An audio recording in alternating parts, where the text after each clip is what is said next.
That was an interesting ending. So NXT Takeover 31 is now in the books. Overall, an easy show to watch. The show only went for about 2 hours and like 25 minutes. It wasn't too long. I thought match-wise, the matches were actually all quite good. For example, the Cruiserweight title match, which I went into the match not expecting a lot. That match was actually really good. The main event was, Balor and O'Reilly. It was a similar type of match to Balor and Gargano at TakeOver Portland. Very mat-based. Went for, a long time, but pretty good stuff all around. So, yeah, overall, TakeOver 31. If you didn't see it, I'd say it's worth a look. Now, as you can see on screen, this is one of the big talking points, if not the biggest talking point. Ember Moon is officially back. She made her return to NXT. Obviously, we had the vignettes for weeks about the mystery former NXT champion. Who would it be? Well, after Io Shirai successfully retained the NXT Women's Championship against Candice LeRae, after the match, we had, for one, Toni Storm come up on the Titantron, but after that,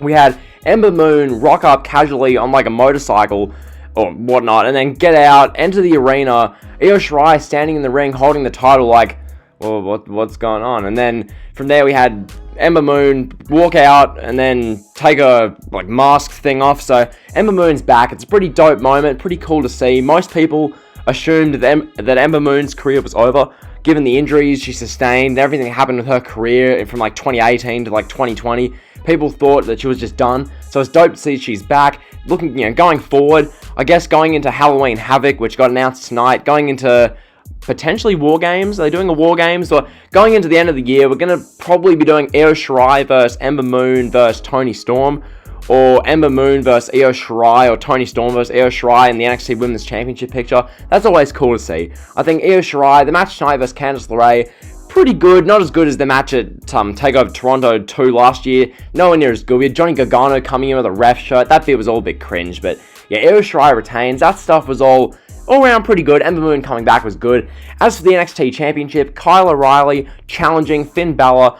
Right off the bat, I want to say the video package for this match was really good. The video package was excellent. I tweeted about this last night, how whether you love or hate WWE, the one thing you have to admit is that their video packages and the way they produce these packages are just really damn good. This was no exception, showcasing the story of Kyle O'Reilly, how he's been around the world for 15 years and he's paved this long road to this one big match, this career-defining match. So I thought that was really good. The match itself, I said earlier, very similar to Gargano and Balor in my opinion. It went for around the same length of time as that match did, like 25 minutes to half an hour, somewhere in that ballpark. I don't know exactly how long. I thought the psychology of the match was good. They had Balor having his, I believe it was his left leg or was his right leg, I forget exactly which one, but having his leg get worked over. Kyle O'Reilly was getting pummeled for much of the match, as you do with the babyface and heel dynamic. Overall, the match was good. It wasn't really guys flying out of cannons doing gymnastics. It wasn't like a Ricochet versus Johnny Gargano type match. It was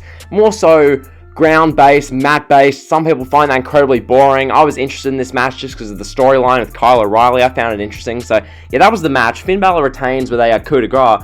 And after the match, so Finn Balor shakes O'Reilly's hand. They stand in the ring, showing respect. Kyle O'Reilly is getting all the praise, saying that Kyle O'Reilly's made it in NXT now. He's now no longer a secret. Everyone knows about him. Then, when you think the show's going off the air, we get Adam Cole lifeless over the shoulders of Ridge Holland, who's a dude from NXT UK who hardly anyone knows. And then Ridge Holland dumps Adam Cole to ringside, and then Kyle O'Reilly is like rushing to Adam Cole, going, "Is he okay? Is he okay? Get some doctors." And that's how we end the show. So either Ridge Holland's attacked him, which you'd presume, or someone's attacked him. There's a mystery attacker, and Ridge Holland is there to do. I will see where this goes. I don't know. It waits to be seen. I would have hoped for an Adam Cole turn tonight, but they're going a different direction. Hopefully it's interesting. Hopefully it's captivating. Hopefully it's not just Ridge Holland versus Kyle O'Reilly, because I don't really care to see that. So, yeah, that was the NXT Championship. As for this, the North American Championship, this was the other match I really cared about. Damien Priest versus Johnny Gargano. This opened the show. Overall, I really enjoyed it. I mean, I'm not going to really do the whole Damien Priest spiel. Like, for the last, 3 to 4 NXT videos, I've done this, same repeated spiel about how Damien Priest looks legit. He looks, more legit than anyone in NXT. He's entertaining. He looks cool. You get the point, okay? This match with Johnny Gargano, it was exactly what we thought it'd be. It was Johnny Gargano going in there to put over Damien Priest. doing a job almost, because this is Johnny Gargano. He can always put on a great match, but he hardly ever wins at TakeOver. I think last time Johnny won at TakeOver was when? When's the last time Johnny won at TakeOver? I'm trying to think. Was it TakeOver New York? Is that the last time Johnny won at TakeOver New York? I think it could be. I mean, I'm probably forgetting something, but yeah, Johnny hasn't won at TakeOver in forever. Damien Priest gets the win. It was a good match. He did the spot where, similar to Undertaker, Shawn Michaels at Mania 25, they're like the cameramen at ringside, and Johnny Gargano was there, and Damien Priest did like a suicide dive over the top rope onto the cameraman, which, that looked crazy. Damien Priest going flying like that is absurd. So yeah, Damien Priest retains the title. The Gargano way walk out beltless, as they should have, so that was good. And as for the rest of the show, I mean, they announced not TakeOver Halloween Havoc, but they announced Halloween Havoc, which, that should be good. I mean, the poster of Shotzi Blackheart doing like a wolf roar, that's really good, I think. TakeOver, I keep saying TakeOver Halloween Havoc. Halloween Havoc, there we go. Halloween Havoc should be good, regardless of how good it is. It's more content for people who cover this stuff, so that I appreciate.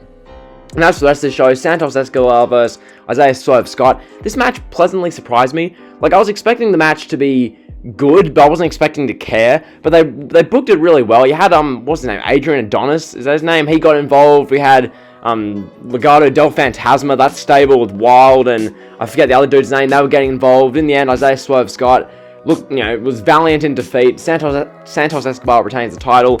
Nothing really to see there. And then Kushida beat the Velveteen Dream. Velveteen Dream looked like a mad scientist. Okay, it was a bizarre look. I tweeted out, describe Velveteen Dream in one word.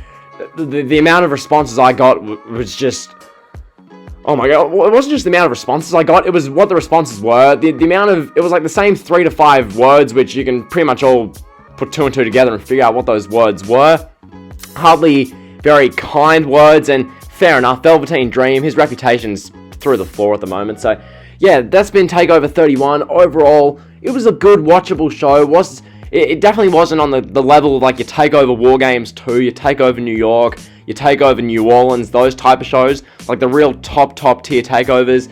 It wasn't as bad as TakeOver something like Rival or TakeOver in your house. It wasn't on that level. It was right smack bang in the middle, which I guess by TakeOver standards puts it towards the bottom. I don't know. It wasn't the greatest show, but it wasn't bad. So yeah, that's been the TakeOver review.